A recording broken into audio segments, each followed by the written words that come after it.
میرے عزیز ہو، آج کبھی بھی تمہارے اوپر مصیبتیں آئیں، ڈر آئے یا کوئی ڈرائے، خوف دلائے کہ اگر اللہ اور اس کے رسول کی بہت بات کرو گے تو یہ مار ڈالیں گے، تو ہمارے ائمہ اکرام اور بزرگوں کا یہ خود میرا اپنا پرسنل تجربہ بھی ہے اور وظیفہ بھی ہے۔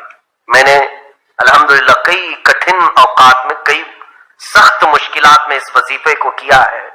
آپ کو بھی اس چیز کی میں اجازت دیتا ہوں، کبھی بھی ایسی کوئی سخت چیز آ جائے، حل ہونے جیسی لگتی نہیں ہے اور ڈر سوار ہو، ایک دن میں اس آیت کریمہ کو حسبنا اللہ و نعم الوکیل، اور اس کے علاوہ دوسری آیت ہے وہ 16ویں پارے کے اخیر میں، نعم المولا و نعم النصیر، دو حصے ہیں، ایک حصہ یہاں ہے ایک حصہ وہاں ہے، حسبنا اللہ و نعم الوکیل، نعم المولا و نعم النصیر، اس کو تعداد کے اعتبار سے 786 مرتبہ پڑھے، کیسی بھی سخت مشکل ہو اللہ آسان فرمائے گا۔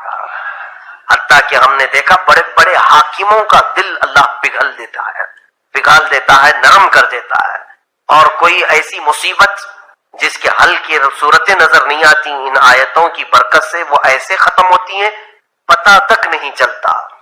تو بہت ساری ادھر ادھر دوسروں کے ہاتھ میں پڑ جانے سے بہتر ہے قرآن نے جو سکھایا ہے وہ کر لو اپنی سے۔ اور لوگ آسانی چاہتے نا، آج لوگوں کو آسانی چاہیے، پڑھنا کچھ نہیں ہے، صرف دھاگا چاہیے، تعویذ چاہیے، آپ پڑھ دو نا، ہم کیوں پڑھیں، یہی کہتے ہیں لوگ۔ اللہ نے آپ کو علم دیا ہے، آپ قرآن کے حافظ ہیں، آپ عالم ہیں، مفتی ہیں، آپ پڑھ دو، ہم ہی پڑھیں سب۔ عزیزان گرامی، تم بھی تو مسلمان ہو، تمہیں بھی اللہ کا کلام پڑھنا چاہیے، تمہیں بھی اللہ نے زبان دی ہے، تو عمل کے اعتبار سے تھوڑا تم آگے بڑھو، تھوڑا ہم آگے بڑھیں، اور دونوں مل کر کے ایک تاثیر پیدا ہوگی، عمل کے اندر تاثیر ہے۔ لہذا اس آیت کریمہ میں یہ وظیفہ آپ کو دیتا ہوں، عورتیں بھی اور مرد حضرات بھی، اور جب تک مقصد حاصل نہ ہو جائے تب تک پڑھو، اور مقصد حاصل ہو جائے تو پھر تھوڑی سی تعداد کنٹینیو کے لیے باقی رکھو، چاہے تو دن میں 21 مرتبہ یا 100 مرتبہ یا جو بھی ہو، آگے کنٹینیو کے لیے تھوڑی سی تعداد اس پر مواظبت رکھو، پھر دیکھنا کہ کوئی تم سے سختی سے بات تک نہیں کرے گا، ہزار وہ دشمنی کرے لیکن سامنے کھڑے ہونے کی ہمت نہیں کرے گا۔ یہی صحابہ کی تاثیر تھی، ان کا جو اثر تھا، ان کا جو رعب تھا۔ کفار و مشرکین بہت کوششیں کرتے لیکن ان کے سامنے بات کرنے کی جرأت نہیں کر پاتے، ہمت نہیں کر پاتے۔ خیر، آیتیں یہ بتاتی ہیں، اللہ رب العزت نے فرمایا وہ لوگ جو اللہ اور اس کے رسول کے بلانے پر حاضر ہوئے، اللہ تعالیٰ ان کے اجر کو ضائع نہیں فرماتا۔ ایک صحابی حضور کے پاس آئے، ایک وظیفہ آپ مجھ سے لے لیں، آخر بات ہے۔ حضور صلی اللہ علیہ وسلم کے پاس انہوں نے آ کر تنگ دستی کی شکایت کی کہ آقا بہت تنگ دستی ہے۔ اس کو اعلیٰ حضرت فاضل بریلوی رضی اللہ تعالیٰ عنہ نے اپنے ملفوظات میں لکھا بھی ہے، اپنی کتاب میں لکھا ہے۔ وہ صحابی آئے اور کہا کہ بہت بے برکتی ہوتی ہے، گھر میں کچھ بھی نہیں بچتا اور تنگی بھی بہت زیادہ ہے۔ اللہ کے حبیب صلی اللہ علیہ وسلم نے فرمایا کہ میرے صحابی وہ تسبیح کیوں نہیں پڑھتے جو زمینوں کے اور آسمانوں کے فرشتے بھی پڑھتے ہیں، صبح بھی پڑھتے ہیں اور شام میں بھی پڑھتے ہیں۔ اس صحابی نے کہا آقا عنایت فرما دیں۔ حضور پاک صلی اللہ علیہ وسلم نے فرمایا یہ پڑھا کرو، سبحان اللہ و بحمدہ، سبحان اللہ العظیم و بحمدہ استغفر اللہ۔ ہم تو ہر نماز کے بعد پڑھتے ہیں و بحمدہ استغفر اللہ، ایک ٹکڑا ہم نہیں پڑھتے، سبحان اللہ و بحمدہ سبحان اللہ العظیم و بحمدہ استغفر اللہ۔ کہا 100 مرتبہ پڑھ لیا کرو، 100 مرتبہ پڑھ لیا کرو فجر میں یا مغرب میں۔ اعلیٰ حضرت نے اس کو لکھا ہے کہ وہ صحابی تقریباً 1 مہینے کے بعد پھر کچھ شکایت لے کر کے آئے حضور کے پاس، شکایت پہنچانے والوں میں آپ کھڑے تھے۔ حضور پاک صلی اللہ علیہ وسلم نے ان کو دیکھا اور پوچھا اب کیا شکایت ہے؟ پھر دوسری شکایت لے کر کے آئے۔ اس صحابی نے کہا کہ حضور اب کی شکایت یہ ہے کہ مال اتنا ہو گیا ہے کہ رکھنے کی جگہ میرے پاس نہیں ہے، اتنا میرے پاس ہو گیا ہے کہ رکھنے کی جگہ نہیں ہے، میں اس چیز کی قلت کی شکایت لے آیا ہوں کہ جگہ کی تنگی ہے۔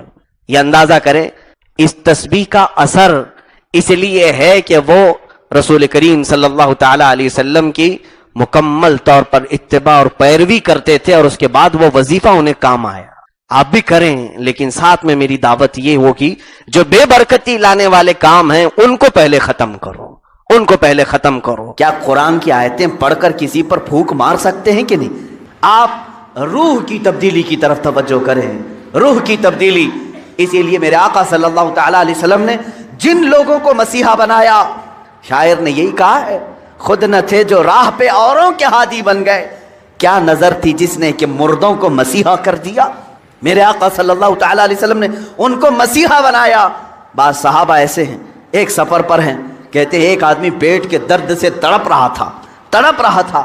صحابہ کو یہ خبر نہیں تھی کہ کیا کیا جائے۔ ایک صحابی آگے بڑھے، انہوں نے کچھ پڑھا، اس پر پھونک دیا، اس کو پیٹ کا درد چلا گیا، ختم ہی ہو گیا، صحیح ہو گیا۔ سارے صحابہ نے پوچھا کہ تو کیا حکیم ہے، تو کیا معالج ہے، طبیب ہے، کیا کیا تو نے؟ اس صحابی نے کہا مجھے کچھ سمجھ میں نہیں آ رہا تھا، یہ بڑی تکلیف میں تھا، جس کے ہاں یہ لوگ مہمان تھے، میں نے سورہ فاتحہ کی تلاوت کی اور اس پر پھونک دیا، اس کا پیٹ صحیح ہو گیا۔ لیکن صحابہ ہر چیز کو اس طرح سے نہیں لے لیتے تھے۔ سارے صحابہ ان کے اوپر جرح کرنے لگے، یہ کام کیا تجھے رسول اللہ نے کرنے کا حکم دیا تھا یا خود سے کیا؟